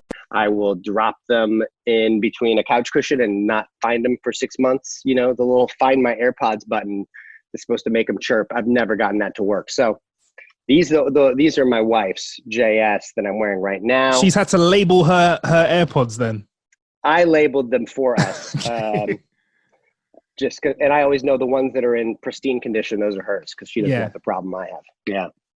All right, cool. Fair enough, man. And how else have you been trying to kill time now when you've been in lockdown? I mean, as a magician, I know you're probably always thinking about creating and stuff, but is there anything away from the magic that you've been using to kind of keep you zen or just help your mind to relax? Yeah, well, you know, I think all this time that we're cooped up in our homes, we're thinking about all the stuff we don't like or want to change in our surroundings. And I do feel like having a home that you feel is an expression of you is an important part of just making you feel at peace. My wife's an interior designer and she's brilliant. So we've been using this time kind of just to tweak up little elements in our home, or, you know what, those chairs have always been temporary. Let's try to find something different. And she's really amazing at finding deals and finding the perfect thing that she wants, you know, for great prices. So we've been doing that. We've been trying to paint our office downstairs, but it's been like a 3-month process. We're doing one wall at a time just because, again, our son, and by the time he goes to bed, it's wine time, you know, and you don't want to paint during wine time. But yeah, and I've just been trying to, obviously I should be on tour, you know, the plan was to be on tour right now, doing theaters, doing shows, touching people, hugging people. So that's kind of on the back burner. So it's kind of about looking at ways to express myself creatively that I've been meaning to do, but never come around to do. Like I wanted to make a magic set for years now. So early in quarantine, my wife and I, you know, with her nudging, I made a social distancing magician starter kit to raise money for COVID-19 relief. So it's been fun, like kind of shooting those instructional videos and getting those kits out to people all over the world. And it's been so cool getting these videos back of these little kids, 4 years old, doing the tricks with the jokes that I said. So so that's like kind of fun and rewarding. You know, I feel like when I was a kid with my broken arms, I was kind of self-isolated against my will for 2 months out of school. That's when I discovered magic. So I feel like it was kind of a nice way to encourage a silver lining to this time for others.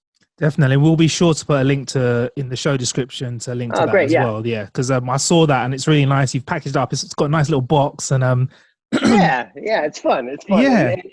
I remember like I would go through these magic kits as a kid, and half of them were just crap. Like there's like a good trick or two, but then everything else is like, yeah, it doesn't work, it falls apart, or the instructions are very confusing. So try to improve upon that a little bit if I could. Yeah, no, man, it's good that you're kind of sharing some positive vibes, and the proceeds to that, like you said, they go to help the cause. Go to directrelief.org is a really great organization that kind of helps healthcare workers and kind of on the front lines, and then also endalz.org, which is an Alzheimer's charity, because the Alzheimer's community has been hit really hard during the pandemic. So just feels good to do something, because I feel like we all feel a little helpless. It's like, everyone, there's so many people who need help, but also don't leave your house, don't go do anything, so you kind of feel conflicted. Yeah, definitely. And you're doing something, man, and it's really good to see. And I look forward to seeing more people trying out the things that you have in there, because there's quite a few tricks. There's quite a varied amount of things, isn't it? It's not just a like varied amount of tricks. Exactly, a little bit of everything. Good little starter pack. That's good to hear, man. What other tech have you been using in lockdown?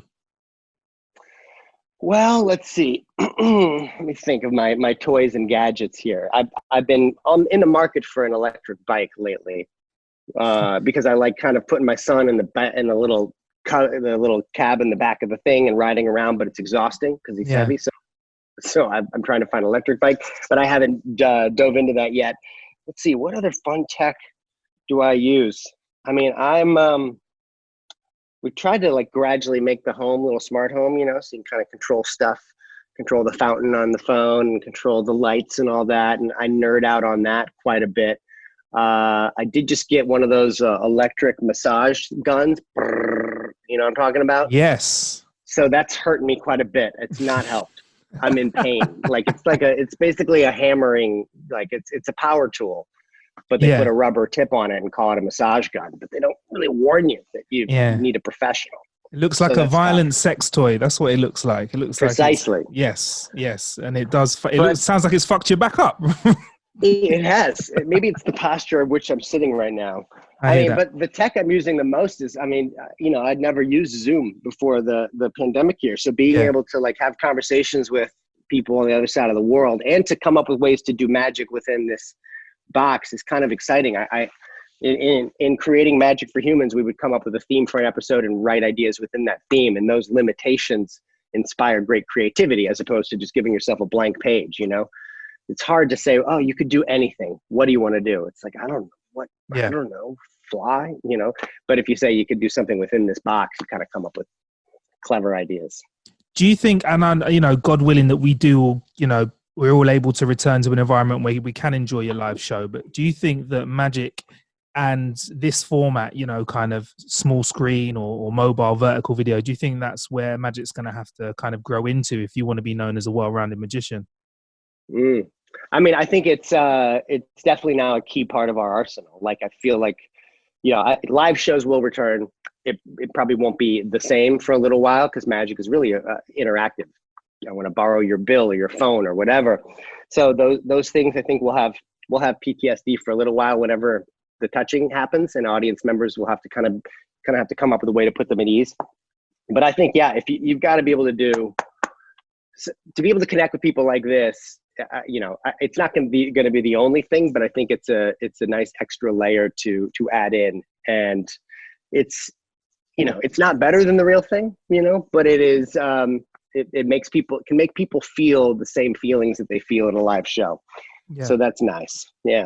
Cool. And what can we look forward to from your live shows? Because, if you're ever over in the UK when this all blows over, then I'm coming down to it. But what can we expect? I can't wait to come to the UK. And I'm long overdue for a UK tour. And I've got a bunch of great magician friends over there. And I feel like you guys, something about the UK sensibility, like the things that I have English fans, message me about. It's like, oh man, yeah, they get it. This is they're on point. I try to take some of the things that people see on the TV show that are like, there's no way that's real or can happen in person. I try to get those into the live show just so, my tour is called the Magic in Real Life Tour. And I think the kind of the paradox with Magic is that on TV is that you can connect with a wide audience, but also the fact that it's on TV lets them come up with a way to disconnect, you know, like they're like, if I was there, it would be incredible. I'll believe it if I was there. Well, in a live show, you can be there. So I try to feed you those things and kind of quench the appetite of the skeptics. And, you know, like I'm very inspired by, you know, obviously my favorite comedians. I try to have a show that is, you know, funny and real and different every night. But then, you know, like Darren Brown is a big hero of mine, a show that kind of is about, you know, with an intellectual bent and, you know, that I could listen to him read the phone book, you know, like he's so fascinating. So I kind of like to have a show that leaves people just really thinking about, like a couple of my bits near the end of the show, I try to really have like the last 3 bits be a closer, you know, like that's got to be the end of the show. That's crazy. Wait, there's another one. Boom, boom, boom.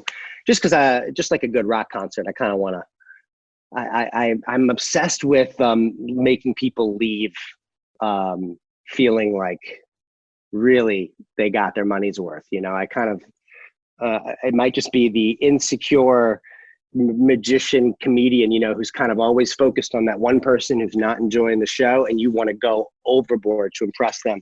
I kind of approach my live show that way. I just really want to leave it all out there on the stage. So I can't wait to come over there.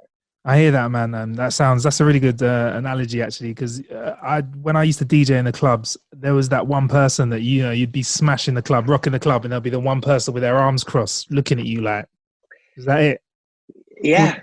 And I think that's like all of us trying to impress our parent, you know, it just reminds us of just, or whoever it is, like this, you focus on the one person not enjoying it, which is probably, you know, a psychiatrist could probably analyze that and say, it's not a good way to live your life, you know, but then I wouldn't become a magician. So exactly, here I am. Exactly. Very interesting that you mentioned Darren Brown. He's obviously big over here. I wasn't aware how big he was over your side of the water. So when I saw the invisible trick that you did in Magic for Humans, that kind of, I felt there was a Darren Brown touch in there as well, the mentalism touch in there. So that's really interesting to know that you're a fan of Darren, because I'm a big fan him. of Darren. Yeah, I mean, he's. I wouldn't say he's as obviously big over here as he is over there. I think the smart people over here know Darren Brown and get why he's great. Yeah. You know, I love that he's a household name in the UK. I feel that's it kind of reminds me why even more I need to get over there, because it's like, oh, they actually do. It's a whole country of people who love good shit, good smart stuff. And over here, it's kind of, you have to sometimes find that audience. But and he's so sweet. He is so sweet. Even after season 1, the Invisible thing came out, he tweeted about the show, and you know, we got together for coffee, and he was just, you know, like, oh man, we've been trying to do some sort of invisible thing for a while. That was so funny. You nailed it. And he's so kind and supportive. But his live show is like nothing else. I don't know if you've ever seen Darren live. Yeah. Got to see him twice in New York. It's amazing. My friend ended up getting up on stage and he did a bit of mentalism to kind of guess one of my friends, a very specific scenario that had happened in his life, and he managed to break it down live on stage. So yeah, that kind of stuff is it's fun to watch, you know. It's fun to watch, but he's just the most likable in the moment performer on stage that I've ever seen. So it's you know, lots of things to be inspired by him for. That's really nice to know. That's quite a charming fact to know. So yeah, right before I let you get out of here though, we've spoken about smoking a few times on this episode. You're also the only magician who I've also seen consume some alcoholic beverages. I've seen you imbibe quite a few. You mentioned it briefly in Drunk History. Yes. Yes. Before we get into that story though, are you really that much of a lightweight, bro? Or did you drink a lot of alcohol? Because we can't see what you drink. In the Drunk History, yeah. Oh, man. Yeah. Just to put you in the frame is where people like Justin go and drink some beverages and they tell us something historical. In this case, it was something personal, right? Yeah. So, you know, my wife and I love that show. And this was not, you know, the actual show. This was our own self-produced thing we did for our wedding. And then we did another one for the night, you know, for our son's first birthday, telling the story of when he was born. And I think when I'm out in real life, you know, I can hold my own because I eat food beforehand in real life. And when you're prepping for a shoot, okay, we're shooting the Drunk History tonight. and I'm kind of also producing this thing and running around, I just tend to forget to like eat, throw down a couple slices of pizza, something. And as you saw in that second one, I was passed out on the floor midway through. My wife, of course, remembers to eat something and also paces herself. So she's the hero and luckily carried the story through to the end. I need to work on my skills. Work on that pregame, the pregame drinking, the pre-drinking. Pre-game, yes. Yeah, man. Or not pre-gaming. Maybe that was my problem, is that I pre-gamed a little too much. She was smart. She waited till we started to start drinking. And I waited till we started to finish drinking. That's a great thing. That's also up there on YouTube as well, I believe, on your YouTube channel as well, right? Yes. You can find that easily. It's a very good watch. Leave it up there. Let your son watch it over the years as he grows a year older. Yeah. I hope. Make it a ceremony every single birthday. We're gonna play the video now on the old YouTube. Yeah. What's YouTube? What's that, Dad? So yeah, where would you like us to send our listeners to find out everything they can about what you're up to? Well, I've got all the best of Justin Willman stuff at justinwillman.com. That's where you can buy the Magic Kit as well. But I try to keep active and in touch with fans or skeptics or haters. I try to keep in touch with everybody on the Instagram and the Twitter and the Facebook. So Instagram at Justin Willman, Twitter at Justin_Willman. I'm easy to find on Facebook. Everyone's easy to find now. Yeah, man. Well, I was doing some research on Reddit because I was gonna do a bit with you talking about skeptics, but it just got a bit they're a bit mean. And I found some Justin replies on Reddit as well. Are you on Reddit as well, having conversations? Because that's a really interesting place. Yeah, I did chime in and try to interact after season 1. Yeah. Just because there's people, so certain about, calling the show out or saying this is fake, that I was like, all right, well, I'm just going to chime in. Like, I feel like, yeah. I mean, obviously sometimes it's good to not engage, but if you have nothing to hide, it's kind of, I felt it's good to engage and let them know you're a real person and tell them the truth.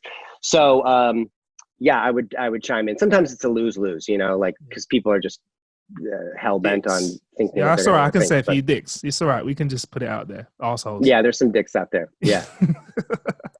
But no, I find it fun to try and work out, when you're doing magic. It's like I enjoy it, but I'm like, oh, maybe.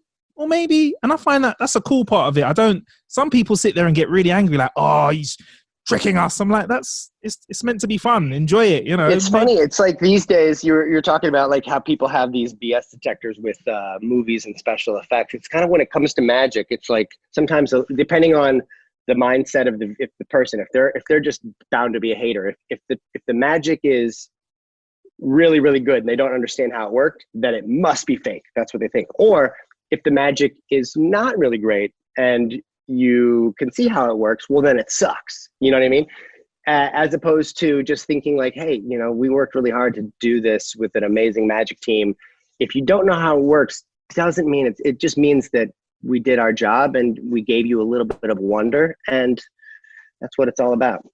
That is what magic is all about, man. And you've killed well more than an hour with us. And thank you for spending breakfast with yourself over there in LA, man. And like literally, I can't wait for the next season already. And the great thing about Magic for Humans is that it's got a watch back factor in the meantime. Like I feel like I can go through and, pick up on all the extra innuendos. But also hopefully, but watch you make a child cry again. I mean, you can pick that up, and also see naked people too. And as around all of that, there's magic and comedy, which I really enjoy. But all joking aside, I love it, man. And please just keep entertaining us and thank you for everything that you're doing, because I think at this time more than ever, we need entertainers like you. Whilst it's very important that we're aware of the severity of things that are going on in this world, we also need to be entertained and we need to have breaks and we need to enjoy ourselves. So thank you for being one of those people that gives us some pure entertainment, and it's clean, lighthearted fun. Thank you. Well, it does that for me too. I feel like, it's never good to be disconnected with whatever's going on in the world, obviously, because there's things that demand our attention, but nobody can be stressed and freaking out about the world 24/7. So hopefully by providing a little bit of escapism, it makes people happy, because it does make me happy as well. I think balance is important. Moderation. Everything in moderation. 100%. Moderation. Yes. And also drinks before you do any filming. But yeah, you can find us How to Kill an Hour on social media, and I'm Marcus Bronzy, MarcusBronzy. There's plenty of ways to kill some time out there. Thank you for killing some time with us, and thank you, Justin, for killing some time with us. Thank you for having me. This was a blast.